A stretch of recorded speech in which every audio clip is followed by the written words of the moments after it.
नमस्कार दोस्तों, master story channel में आप सभी का स्वागत है। आज की कहानी है 2 वक्त की रोटी। शकुंतला देवी जी ने अपनी बहू निधि से कहा, बहू तुम कपड़े धो रही है तो मेरे कपड़े भी धो देती। मशीन में बहुत अच्छे से धुल जाते हैं, ठंड में मेरे हाथ सूज जाते हैं। इतना सुनते ही बहू गुस्से में लाल पीली हो गई। बुढ़िया, तेरी यह मजाल, तू मुझे कपड़े धोने को बोलेगी? तेरी नौकर हूँ क्या?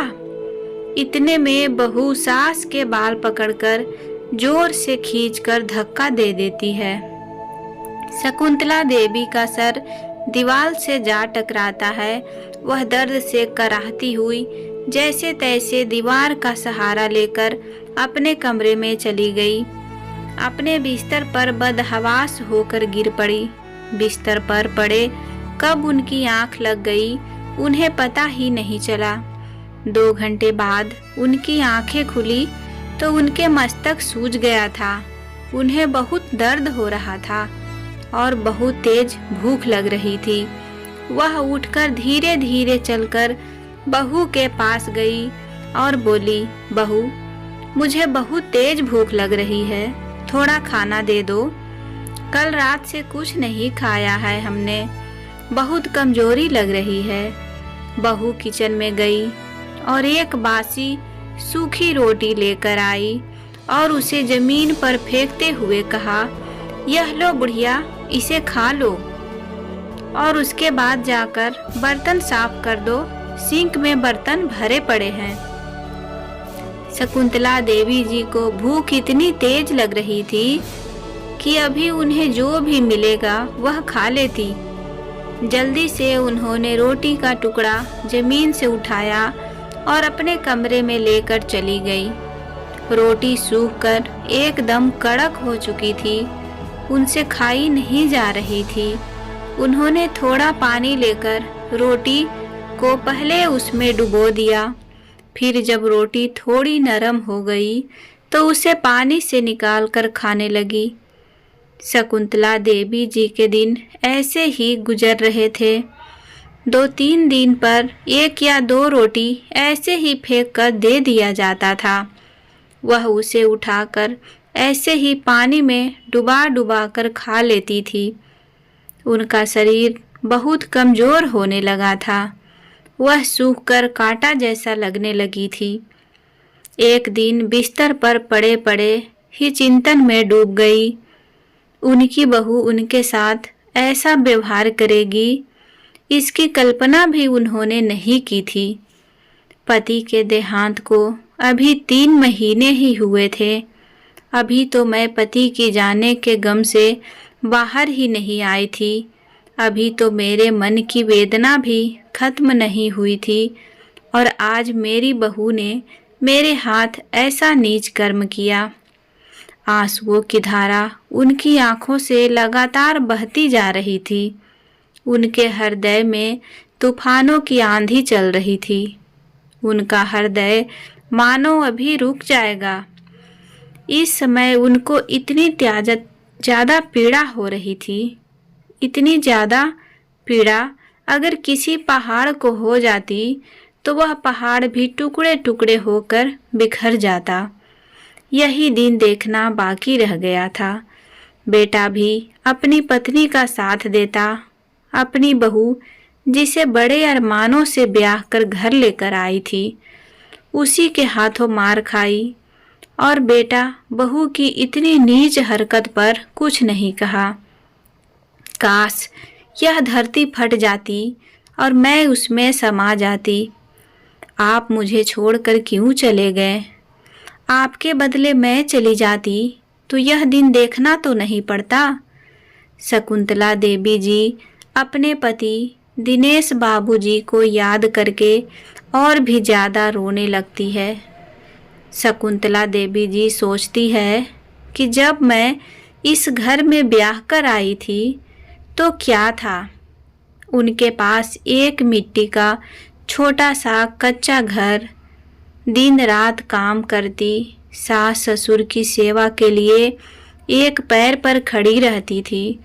माँ बनने का सुख प्राप्त नहीं हो रहा था तो कितने मंदिरों में चक्कर काटे, भगवान से मिन्नतें की, तब जाकर शादी के 10 साल बाद प्रभात का जन्म हुआ।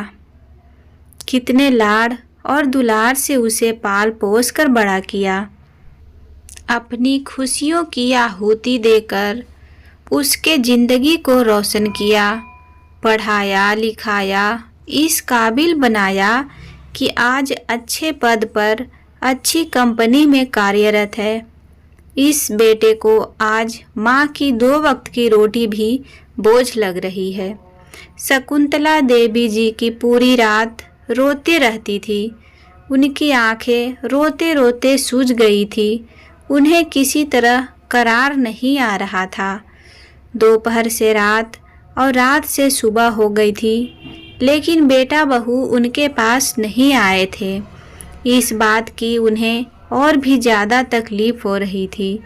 उन्होंने अपने आंसू पोंछे और खड़ी हुई। एक बैग लिया, उसमें उन्होंने अपने कुछ कपड़े रखे, जमीन और घर के कागजात रखे, जितना भी गहना उनके पास था अपने बैग में रखे और अपने घर से निकल पड़ी। जब घर से बैग लेकर जा रही थी तो बेटे और बहू ने उन्हें रोकने की कोशिश तक नहीं की। शकुंतला देवी जी घर से सामान लेकर निकल तो चुकी थी, परंतु उनके हृदय में अनेकों प्रकार की दुविधा ने जन्म ले लिया था, क्योंकि जब से शकुंतला देवी जी इस घर में बहू बनकर आई थी, तब से कभी भी ऐसे सामान के साथ में मायके नहीं गई थी। ससुराल की जिम्मेदारियां ने शकुंतला देवी जी को इस कदर बांध दिया था, कभी ऐसी नौबत ही नहीं आई कि सामान लेकर मायके जाना पड़े। एक रात के लिए दिनेश प्रसाद जी के साथ अपने मायके जाती थी, तब उनके हृदय में यह दुविधा थी, किंतु जाना तो था ही। बहुत साहस के साथ भाई के घर में कदम रखा। भाई ने दरवाज़ा खोला। उनके भाई गोपाल जी, जो पेशे से वकील थे, शकुंतला देवी जी को देखा तो चौंक गए और कहने लगे, अरे शकुंतला, ऐसे अचानक कैसे आना हुआ? तुम अकेले आई हो, साथ में बेटा नहीं आया? सब कुशल मंगल तो है ना? तभी भाभी भी अंदर से आई और अपनी ननद को देखकर प्रसन्न हो गई। अरे दीदी, आप कितना अच्छा लग रहा है ना आपको देखकर। दीदी अंदर आइए, आप तो वहीं खड़ी हो गई हैं। हाँ हाँ बहन, अंदर आओ। शकुंतला देवी जी ने अपना सामान एक तरफ रखकर और वहीं सोफे पर बैठ गई। भाभी ने शकुंतला देवी जी को पानी पिलाया, फिर उनके लिए खाना लेकर चली गई। शकुंतला देवी जी के चेहरे पर परेशानी का साया था, जो कि साफ साफ दिखाई पड़ रहा था। भाई ने पूछा, शकुंतला क्या बात है? मैंने तुम्हें कभी ऐसे आते हुए नहीं देखा और ना ही कभी तुम इतने सामान के साथ आई हो। सब कुशल मंगल तो है ना? कोई बात तो नहीं है ना? शकुंतला देवी जी के भाई गोपाल जी ने विचार पूर्वक प्रश्न किया। नहीं नहीं भाई, ऐसी कोई बात नहीं है। तुम तो जानते हो, दिनेश जी के जाने के बाद मैं किसी तरह से संभली हूँ। उनके रहते किसी भी दिन घर में मायूसी नहीं रही। जब देखो कुछ न कुछ करते ही रहते थे तो मन लगा रहता था, किंतु आप तो जैसे घर में मातम पसरा रहता है। काम तो सारे हो जाते हैं, किंतु वह बात नहीं जो दिनेश जी के रहते थे। इसलिए कुछ दिन यहाँ रहने आई हूँ। शकुंतला देवी जी ने दुखे मन से उत्तर दे दिया। हाँ बहन, बहुत अच्छा किया। तुम्हारा घर है, जितने दिन रहना है रहो। तभी भाभी खाना लेकर आ जाती है। शकुंतला देवी जी भोजन करती है, फिर अपना सामान उठाकर कमरे में चली जाती है। सामान रखकर बिस्तर पर बैठ जाती है। कुछ देर ख्यालों में डूबी रही, फिर बिस्तर पर लेट गई। शकुंतला देवी जी को अपनी बहू का व्यवहार बार बार सामने आकर सता रहा था। वह उसे दृश्य को भूलना चाहती थी, किंतु रह रहकर याद आ जाता। वह दृश्य शकुंतला देवी जी के हृदय पर सैकड़ों वार कर डाले। वह किसी से कुछ नहीं कहती थी, बस अंदर ही अंदर घूटती रहती थी। आंखों से आंसू भी बहने लगता तो साफ करती रहती। नींद भी उड़ गई थी। जबरदस्ती आंखें बंद करती, फिर खोल लेती, फिर आधी रात में जाकर नींद आती। अगली सुबह उठकर नाश्ता करके शकुंतला देवी ने सोचा कि आज शायद बेटा बहू पोता पोती तो आएगा मुझे लेने। वह प्रतीक्षा में थी कि कोई आएगा तो मैं चली जाऊंगी। शकुंतला देवी जी दरवाजे की ओर देखती रही और देखते देखते शाम का समय आ गया। शकुंतला देवी जी दरवाजे की ओर देखती और फिर सोच कर रह जाती। अब रात का समय हो गया। भोजन करके फिर से अपनी बिस्तर पर लेट गई और सोच में डूब गई। सोचते सोचते नींद में खो गई। सुबह सवेरे जागी तो सोचा आज मैं चली जाऊंगी। ऐसे ही 15 दिन बीत चुके थे। सब यही सोचेंगे, बुढ़िया गई, बला टली। बुढ़िया जाएगी कहाँ? अपने भाई के घर जाकर बैठी होगी। कुछ दिन बाद खुद ही लौटकर वापस आ जाएगी। और रही बात जमीन जायदाद की, तो माँ है हमारी, लेकर कहाँ जाएगी? सब हमारा ही तो है, हमारे नाम करेगी। उधर शकुंतला देवी जी के भाई गोपाल जी को उनके लिए चिंता सताने लगी। गोपाल जी ने अपनी पत्नी से भी इस बारे में बात की। भाभी भी चिंता व्यक्त करने लगी। गोपाल जी बहुत ही सज्जन व्यक्ति थे। एक दिन उन्होंने शकुंतला जी से पूछा, आखिर बात क्या है बहन? अपने भाई को नहीं बताओगी तो फिर मैं तुम्हारी परेशानी कैसे दूर करूँगा? मुझे पता है जरूर अंदर ही अंदर तुम घूट रही हो। शकुंतला देवी जी अपने भाई के कंधे पर सर रखकर रोने लग गई और उन्हें सारी बात बताई। गोपाल जी ने अपनी बहन को सांत्वना देते हुए कहा, जब तेरा भाई जिंदा है तो तू किस बात की फिक्र करती है? भाई ने शकुंतला देवी जी को ढाढ़स बंधाया। शकुंतला देवी जी ने घर और जमीन के कागजात अपने भाई को दिखाया। कुछ दिन बाद भाई ने घर और ज़मीन बेचने की कागजी कार्रवाई पूरी करवाई। घर और ज़मीन किसी बिल्डर को बेच दी, जहां पर वह फ्लैट बनवाने वाले थे।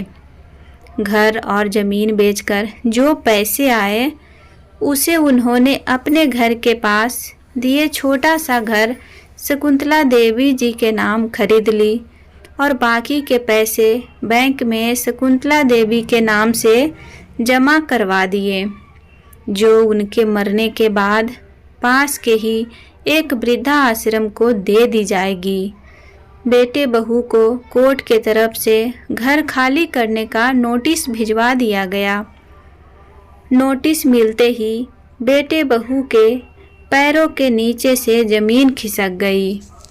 उनके चेहरे की हवाइयाँ उड़ गई। भागते भागते बेटे बहू अपनी माँ के पास पहुँचे। आखिरकार माँ के पैरों में गिर गए। माँ, हमें माफ़ कर दीजिए, हमारे साथ ऐसा मत करिए।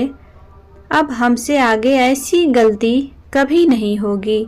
चलिए हम सब मिलकर एक साथ रहेंगे। बहू भी शकुंतला देवी जी के पैरों में गिरकर माफ़ी मांगने लगती है। माँ जी, मुझे माफ़ कर दीजिए, मैं आपकी खूब सेवा करूँगी।